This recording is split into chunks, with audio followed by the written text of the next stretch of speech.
Catus, Maximus here. I'm checking out this $35 Titan 90 tooth extra long handle straight ratchet. Actually, a while ago I did a video on the 3/8 version. I ended up picking up the 1/4 inch version. I really liked the ratchet in that video. Some people commented about it locking up, and since I've been using it, I've been experiencing some issues like this. Here's the 3/8, and when you get into a situation where you're actually applying some tension, like say this bolt and wood where there's a lot of tension, you start ratcheting it, and then at some point it will just decide lock up.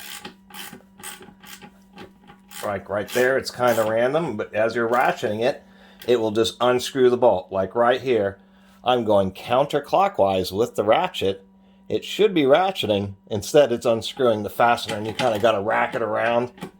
Actually, it's getting, there we go. Issues. So I thought, well, if I have a 3/8 ratchet that locks up, why not just get a 1/2 inch ratchet that locks up too? That actually isn't entirely the truth. I did have an impetus to buy this because I was looking on the shelf. This is actually, I think, at an AutoZone. The rest of their tools section just sucks now. Anyway, I noticed that they still had like the old versions, and they may have updated the old versions of the 3/8, but I noticed this 1/2 inch was distinctly different.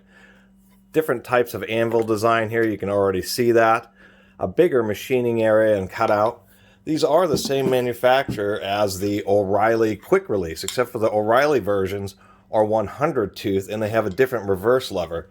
So it is true, so far this factory has put out same basic design, but 3 different head designs. So getting a little bit weird there. On a quick side note, both these Titans and the Power Torques are extra long handle, but the 1/4 inch is actually really short handle, and it should be really long, such as this long gear wrench. Let me clean this up. Before I get too far into this, let me talk a little bit more about sizing. Here's my favorite Proto 5450P. And we can see that's just a little bit longer. Actually, overall length of this ratchet is just about, here we go, 16¼ inches. If we measure anvil to the tip of the handle, you're looking about, a 1/2 inch difference, maybe a little over 15½ inches.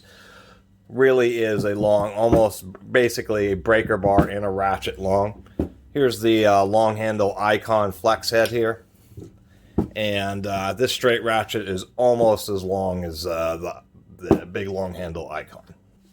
There we go. So after cleaning all that up, I'd say I don't mind the Titan. I kind of like the Power Torque. The switch is just a little bit easier to activate on the Power Torque, although it does stick up a little more. It's a little more vulnerable.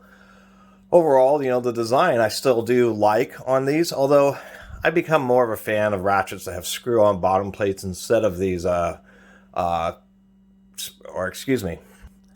snap ring retained bottom plates, just because the thicker bottom plates help provide a little bit more support. Even though the anvil on this ratchet's reasonably tight as you use it, part of the support's just from the top of the head and part of it's from the bottom plate. So as the bottom plate wears out, you will get a little bit more play. But the designs aren't bad. The billet aluminum handle. The steel goes up about 2/3 of the way through the handle, so it's well held on. Steel cap to help protect the end. But I'm curious if this revised design is just for the 1/2 inch ones, or if it's just a new, fully revised design. Start maybe people who are complaining about these 3/8 ones locking up are getting them warrantied out for that style. I continue to use this just to see if it will kind of break in and not lock up and jam like I demonstrated there, but it certainly is frustrating. As frustrating as having auto reversing is having a ratchet that just kind of jams. As far as the strength of the ball detent looks pretty well centered. They've gotten better about that. A lot of recent tools with ball detents, they've got the stamping much better centered. It used to be on tools that this stamping would be all over the place. As far as the strength, I would say that it's average. It's not super strong, not like the Proto, but it's still reasonable. But I think they could have made it just a little bit stronger. But besides that, I figured let's go ahead and compare the mechanisms between this updated 90 tooth, the 100 tooth Power Torque, and then the older version 90 tooth. Even though it's in 3/8, we'll just see what it all looks like.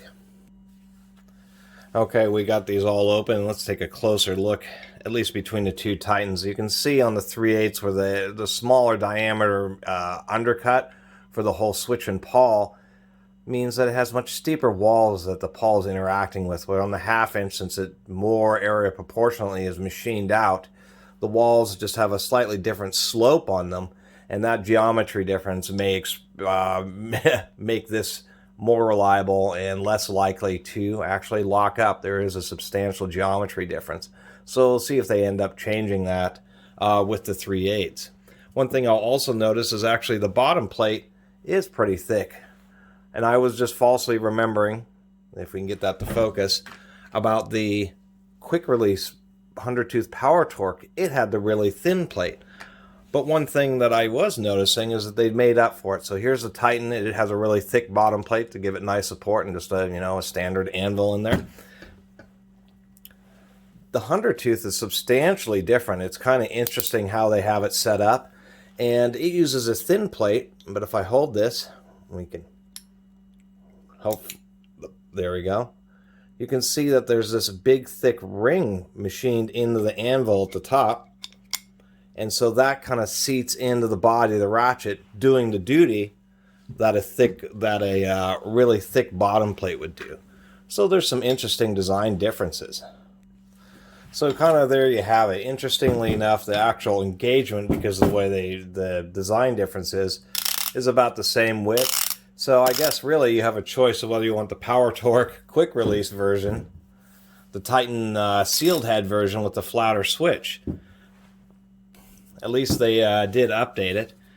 The other thing I can say is it seems proportionately that the pawl doesn't have quite it ratchets just fine, but it always seemed that the 3/8 may be part of the issues. It has a really stiff spring, a lot of back drag just to begin with. Maybe just using some pliers and crushing down the pawl spring may even help prevent that from actually locking up. This one definitely has less back drag, significantly less back drag. And, the internals are nice. The spring actually has a steel plunger, so, it has all the proper fixings. And hopefully this one won't lock up. I did a few basic tests, put quite a bit of torque on it, and it wouldn't lock up on me, at least like that old 3/8 does. So for 35 bucks, kind of hard to find a really nice long handle straight ratchet. Flex heads are super great, but half the time I don't like a flex head either. I'm using an extension and it's flopping around.